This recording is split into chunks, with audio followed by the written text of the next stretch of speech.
DIY, say what's going on, Whiteboards with the Whiteboards channel. Thank you for watching. We are working on a Mercury Mariner 40 horsepower 3-cylinder to be exact. And in today's video, we are going to replace the fuel pump. Let's get started. All right, DIYers, we're at the pontoon boat, and on the back of my parents' pontoon is a 3-cylinder 40 horsepower Mariner engine from 1998. And again, in today's video, we are going to replace the fuel pump right down there. Down in the water, and to a close-up view of the fuel pump. As you see, in our case, it is an electric start, not manual. However, our exact serial number, it doesn't matter if it's manual or electric, it's the exact same part number. Down below in the comments and description will be a few options to replacement pumps, both OEM and aftermarket. First thing we are going to do, come to the back, and we are going to carefully disconnect the fuel line. Push in and pull. And no fuel at this point can be pumped in to the outboard. Camera in position, and I have zoomed in so the clarity around the fuel pump may be a little blurry. And again, focusing on the fuel pump, we've got 4, in our case 5/16 bolts that secure the fuel pump to the engine block. However, the lower right hand bolt doesn't actually feed all the way through the fuel pump housing and into the engine. Its sole purpose is just to secure the 2 plates and additional gaskets. And in addition to the 4 bolts, we have 3 fuel lines, and the fuel line on top, which feeds up and secures into the elbow fitting, and the one on the left hand side or upper left feeds into the in portion or inlet of the pump. And as the fuel pump pumps the fuel upstream and into the filter, that is the out portion and feeds directly up into the filter and into the carburetor. And what we'll do first is snip away this zip tie and pull this fuel hose off. As you do this, just go extremely slow, be precise, do not rush anything, don't damage anything.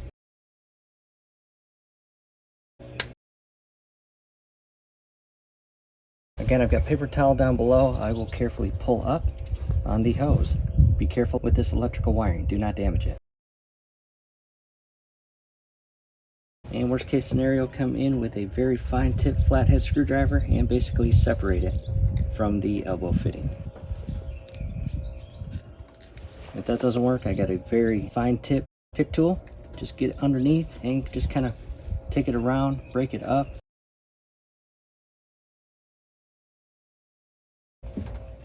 There we go.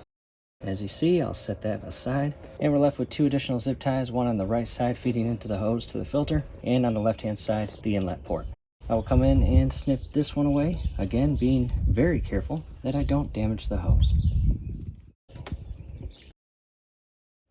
Same thing, you may need a flathead screwdriver to come in here and separate the hose from the fitting. And it will leak fuel, and that's why I've got that paper towel down below. See that? I'll angle it down, and that leaves us with 1 more zip tie in there, and this is probably the trickier one to get off. Same thing, coming in here and creating a gap and removing the hose. There we go, pointing it down into the paper towel, as you see. From here, down below in the comments and description will be a link to this set of Craftsman tools. This is a 5/16 socket tip. I will start with the upper right and loosen and remove this.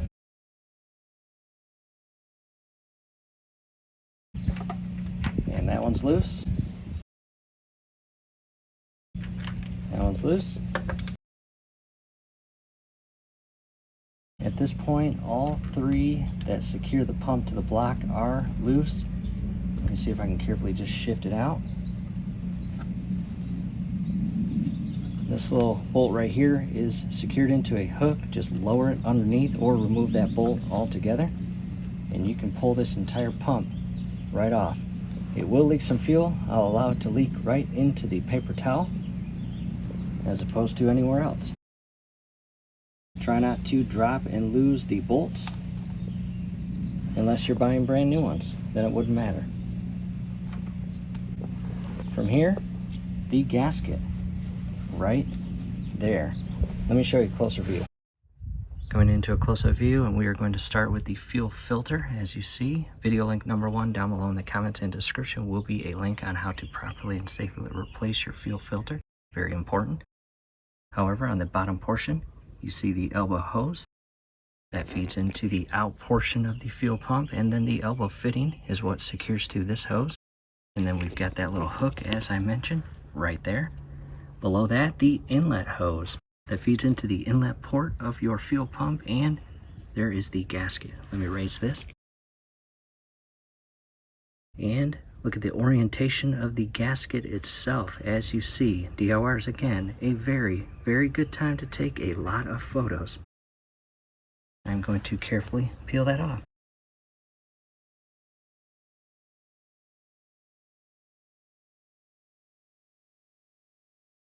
And go slow. No need to rush it.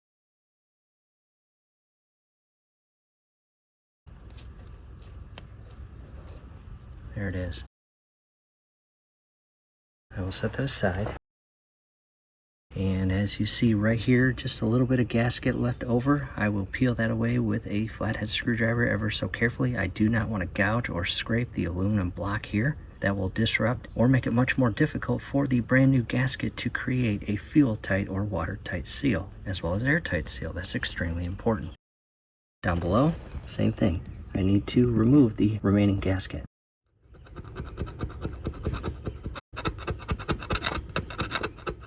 Now to the lower. And do your absolute best not to get any of the gasket inside the fuel ports. As far as the threaded inserts, not as bad, but that's your fuel import. Making progress coming into a close-up view of where the gasket was seated. As you see, there's the bottom connection coming up to the top, as you see. Just spend, again, a couple minutes just to ensure that everything is clean, surface-wise. Making a 180 to the deck. I've got the fuel pump on some paper towel and oriented in the exact same way it was just installed on the outboard. And again, on the left-hand side, you've got the inlet hose that secures into the inlet port and zip tied in place. Opposite end is the outlet that feeds into the hose and into the filter and zip tied. And then the barbed elbow fitting, which is zip tied to the smaller hose. And then on the back side is your gasket. And the upper and lower holes are where the bolts go in. However, coming to the pump itself, I do want to point out the bottom left just below the inlet and the upper right above the outlet.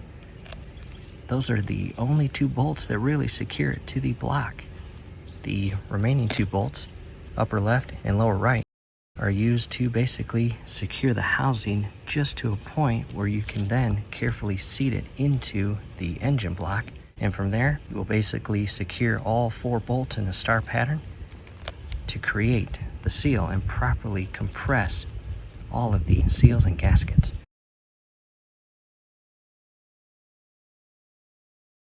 Alright, DIYers, to the workstation and to the OEM part. Down below in the comments and description will be a replacement part. Again, OEM. We will also have an aftermarket option, and the part number in our case ending in 73. There is a superseded ending in 78. However, the only difference is the 73 is basically just the pump, the gasket, the elbow, and some zip ties, as well as a plug and additional elbow, depending on which horsepower you have. And we'll talk about that here shortly. However, the part number ending in 78, that's the entire kit, fuel, hoses, lines, and more. But in our case, we don't need that.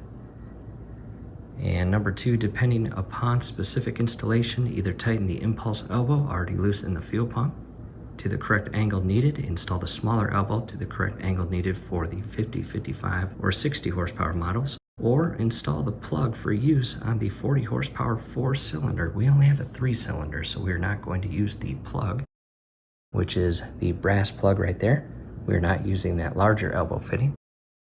We are going to basically just hand tighten that fitting into the threaded insert and position the fuel pump, again, in on the left, out on the right.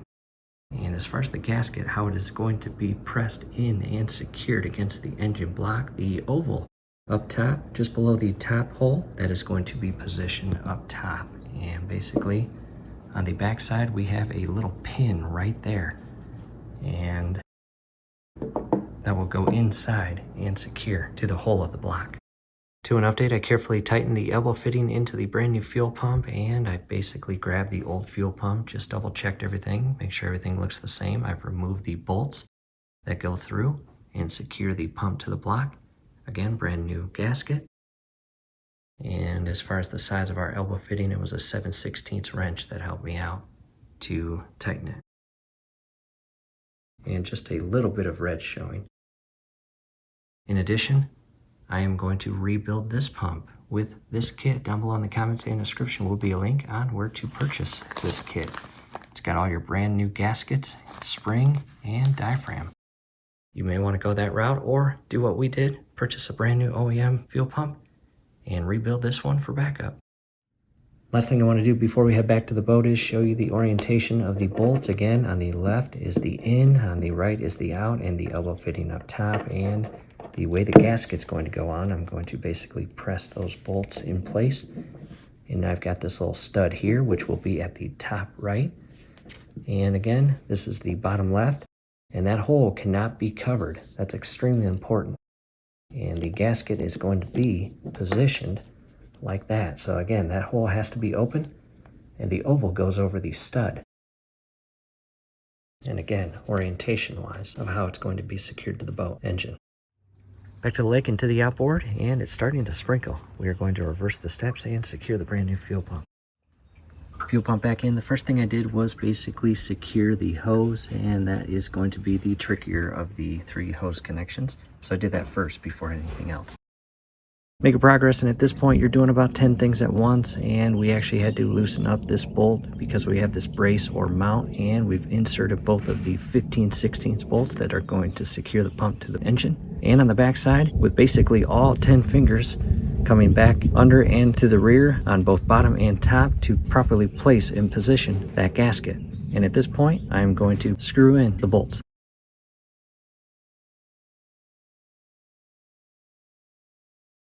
You want to tighten them in a star pattern, and don't tighten them all the way.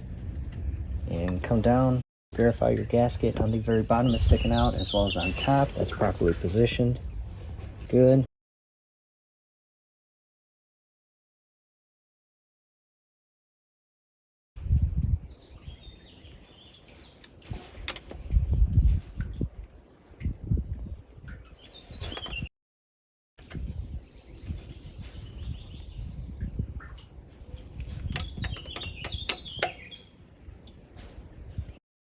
From here, the 2 additional hoses. We'll start with the top.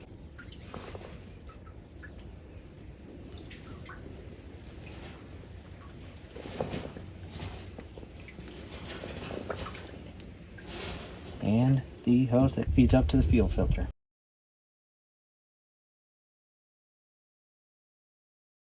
Coming into a closer view, and all 4 bolts are secured, and the gaskets are properly mating and sealed. And all hoses are re-secured. We will zip tie them in place. Zip ties in place and tighten, and I will snip them away carefully without damaging or cutting anything in the surrounding area, such as the hose they are securing, as well as electrical wire. And just be careful. Zip ties are all cut, and just be careful as you do this. You do not want to accidentally cut the surrounding seals or gaskets, these little things right here. And double check everything, and if all looks good, we are going to start the engine and check for leaks. However, coming up and to the front portion or inner portion, re-secure your fuel hose, and I recommend maybe 2 to 3 pumps just to push that fuel through the hose and into the brand new fuel pump and into the filter, because again, that's empty.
make sure that water is coming out for proper cooling.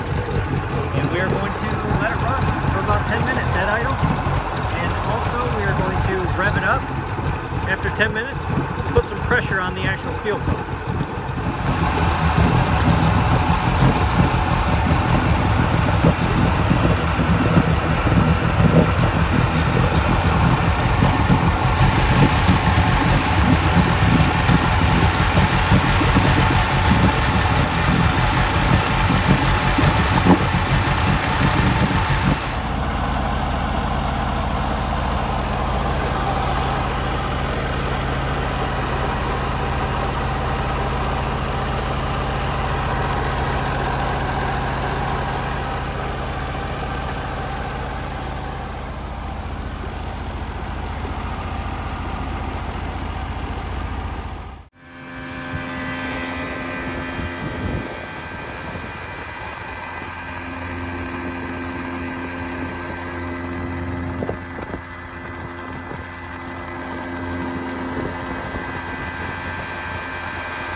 The hours, as you just saw, we allowed it to run for 10 minutes and then we began revving it up and checked for leaks, and no leaks, which is awesome. We hope this helps. Do us a favor, below the video you will see that thumbs up icon. Click on that, like the video, subscribe to the channel, definitely ring your YouTube bell. That would be very helpful to us. We would really appreciate it. Thanks again for watching. And again, down below in the comments and description, several additional videos working on this outboard engine.